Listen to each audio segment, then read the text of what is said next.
Yes, people, what's happening? Welcome back to the channel. Welcome back to another video and welcome to the first opposition preview of the new season. We're going to be more consistent with these. We're going to get one for every game if we can. And of course, guys, we kick off with the game against Crystal Palace on Sunday at Stamford Bridge. And it'd be ideal if we could start with 3 points. We weren't able to beat Palace at all last season. 2 draws, one early on, and then obviously the new year at Selhurst Park. And to talk all things Palace and the game, delighted to be joined by Palace fan D. Bro, good to catch up with you as always. How you doing? You good?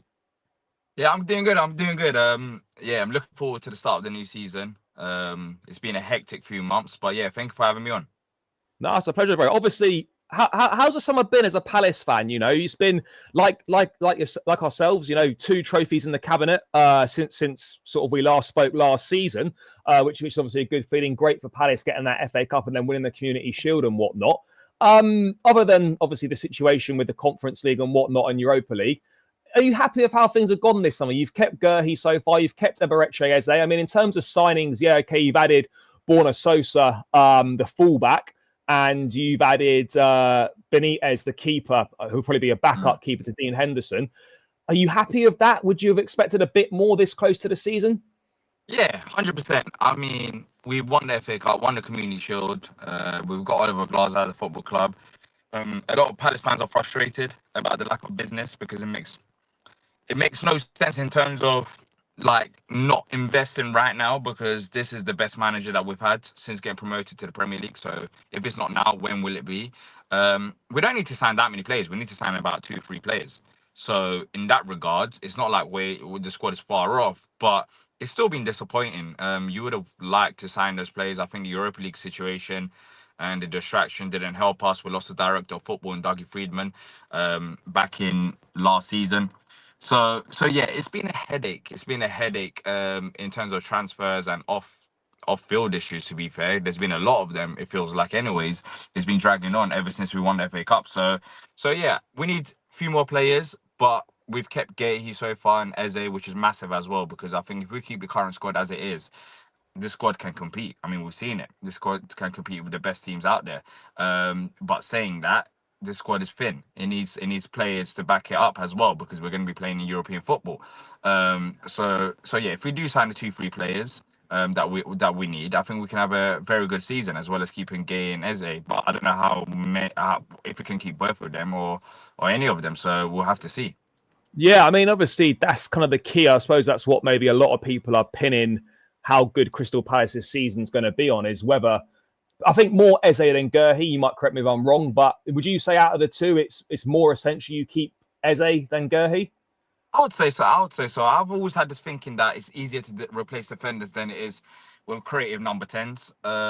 With defenders, we've never really struggled. We've managed to always find a replacement. We've lost Joachim Andersen last year, and we replaced him with Maxence Lacroix, which I think has been an upgrade. And the defense has improved.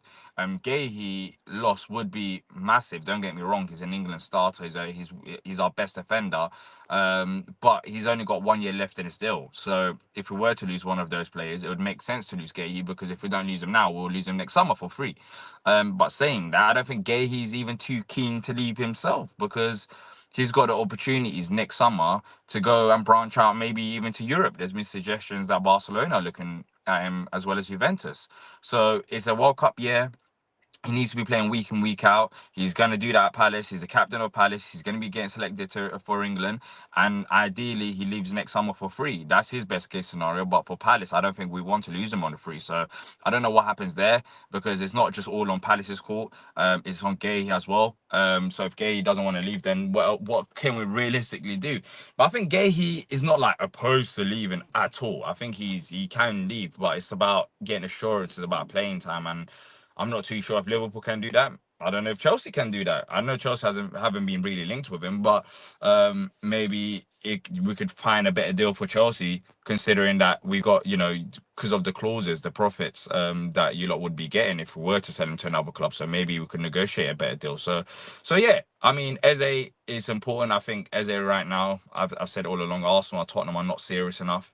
If there were, then I think they would have got Eze so far, and his release clause expires on Friday, today, as of recording. So yeah, we'll see what happens with Eze. But if anyone was to leave, I'd say Eze is easier deal because of the fact that he has a release clause, but I don't know if he'll get done.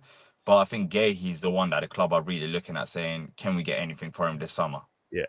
No, I think you have to, like, and you don't want to ever see any players leave on a free, particularly your top players as well. And obviously, yeah, you might suffer a bit of a loss on the pitch in the short term, but I think in the long run, if you can get some money back into the club, you've got to get money back into the club for these kinds of players. Obviously, one player who has caught the eye for me, I've not watched a lot of Palace in pre-season, but certainly back end of last season and in the Community Shield as well.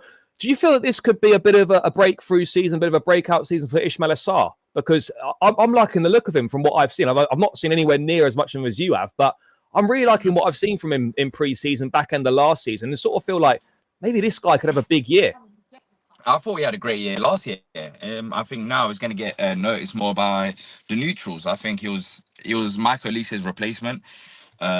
We tried to not directly replace him with Ismaila Sarr, but I think Ismaila Sarr's, done what's needed from him. I think he's had a very good impact.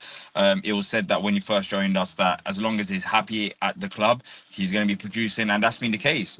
And I think now, as it's been consistent, more people are noticing the qualities of Ismaila Sarr. So Ismaila Sarr has been brilliant for us ever since he's joined the football club. And I think this year, if he continues doing what he was doing, I think he just gets noticed more. I don't think anything really changes in terms of his production. I actually don't have his goals and assists when I talk about production, but he did produce enough for us last season, and he was a very impactful player for us in key moments of the season, especially against Villa in the semi-finals, and even in the Community Shield, getting the equaliser. So yeah, Ismaila Sarr has got experience, has been producing, and it's good now. It's good now that he's getting noticed as well, because I think he deserves it.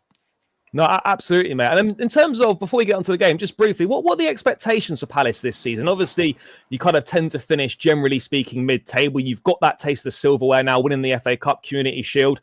There's a Conference League up for grabs, which I think Palace are more than capable of winning, particularly with a manager of Glasner's quality as well.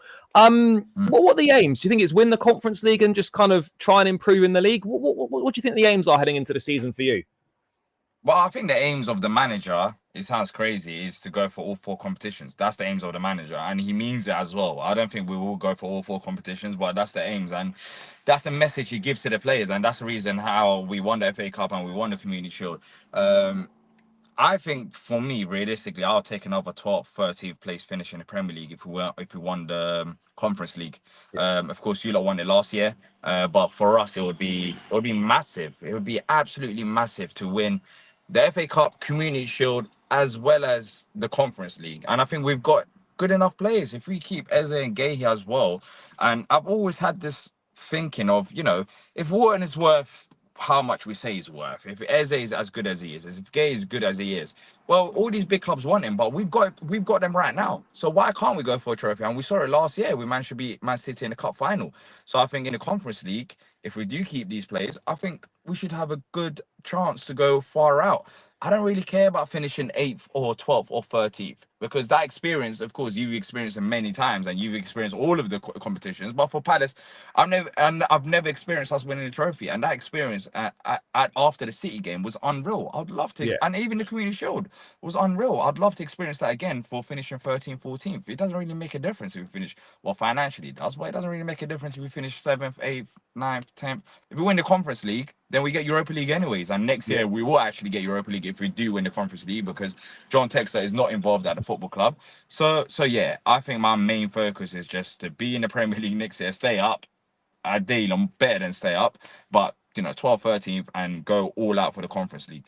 Yeah, bro, I absolutely hear you on that. I think that'd be a decent, very good season for Palace as well. I mean, bro, in terms of this game, then, obviously, as I touched on the top of the show, both games were draws last season. 1-1 early doors at Stamford Bridge, but Eze curling one in from outside the box, and then there was a draw at the start of the year at Selhurst Park. I mean, how are you feeling heading into this game, and what are your thoughts on Chelsea? Do you think you can get something from this game again?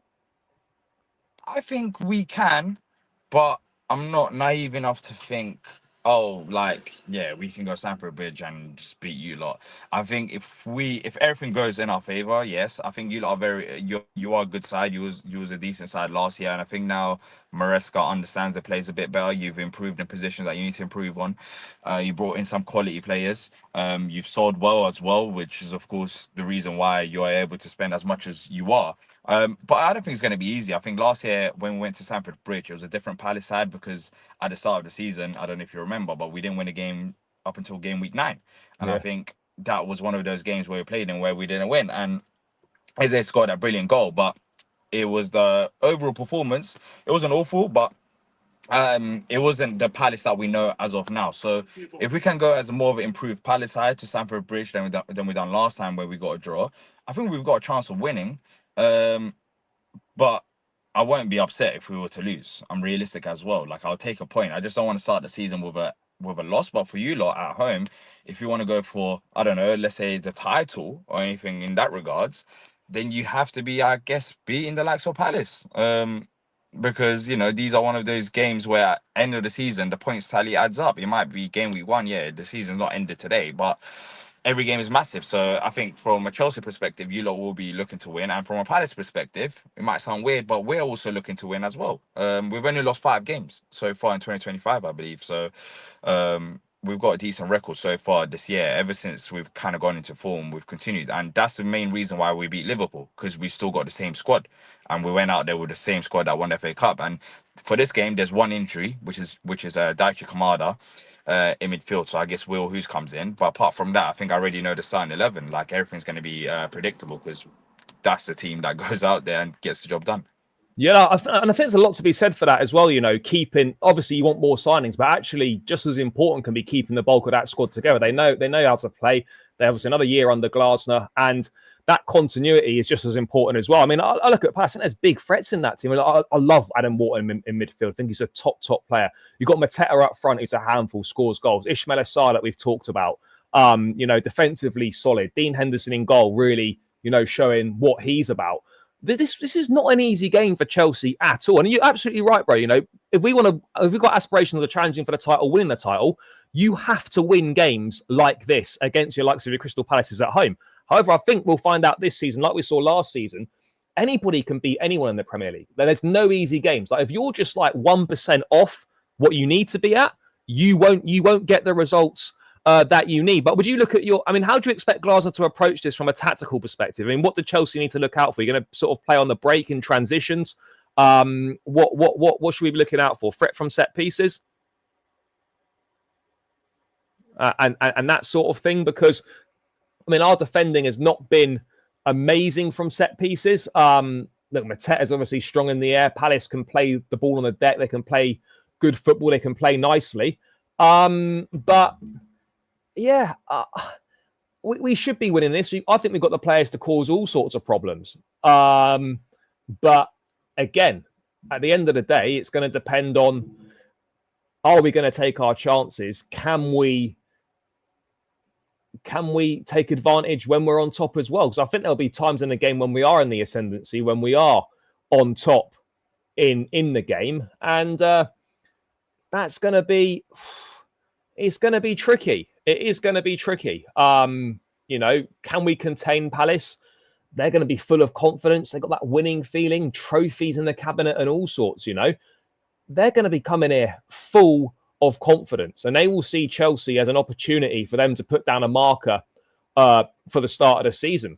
They will absolutely see that 100%. So for me, I think probably Neto starts. I think obviously Palmer will start. It'll be very much the same team, pretty much, that I believe started against AC Milan on last weekend. And yeah, hopefully another week's training under the belt, another week of getting used to the ideas. That should be good for us. It really should be. Yeah, bro, just saying. How do you think Palace will approach this from a tactical perspective, and kind of what do Chelsea need to look out for? On counter-attack, transition, set pieces. What would you say your main threats are? Yeah, I think in regards to what to look out for, I think set pieces were one of the best sides in the whole league last year, which was very important for us in terms of winning games. And transition, as you mentioned, I think we're going to be sitting back with a purpose, and that purpose is going to be to try hit you on the counter attack. And as long as we do that, I wonder how Chelsea deal with the transitions, because I think the last game we faced against Man City, that was the problem. They couldn't deal with transitions well, especially out wide. Ismail Assar as we mentioned, he's been very good on the counter attack. So yeah, I think transitions is to look for and set pieces. To be fair, that's how we normally operate. We're not set piece FC quite yet. We do score goals outside of set pieces, but it is a big part of our game. Yeah, no, absolutely, Brian. And to round that, what are you saying score prediction wise? Do you think you can get something? What are you thinking? Score prediction wise, I would say I need to back the boys. It's the first game of the season. You have to, I'm gonna say I'm gonna say 2-1 Palace, but I wouldn't be surprised if it's also 2-1 Chelsea. I think it should be a good game. You lot got enough quality. I think you will do well this season. I'm expecting you to be up there. I don't know what you think about your chances about potentially winning the league, but if you're not up there, I think you'll go far in the Champions League. So yeah, I think 2-1 Palace, but let's see what happens. It should be good. Yeah, no, I hear it. No, we absolutely need to be up there. I think we will be up there challenging.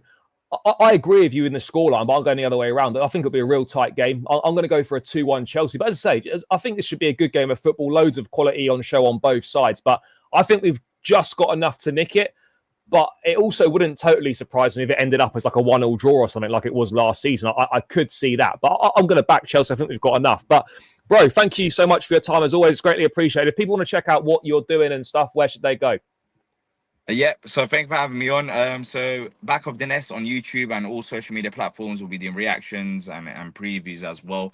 Of course, we're going to be playing in the Conference League, so we're going to have loads of content there. So if you want to see anything Palace related, then check out Back of the Nest. Yeah, guys, make sure you do that. We'll be tagged in the title, so go over there, show the guys some love, loads of great content. And yeah, people, make sure you smash the like, subscribe if you're new, and we'll catch you again in another one. Up the Chelsea.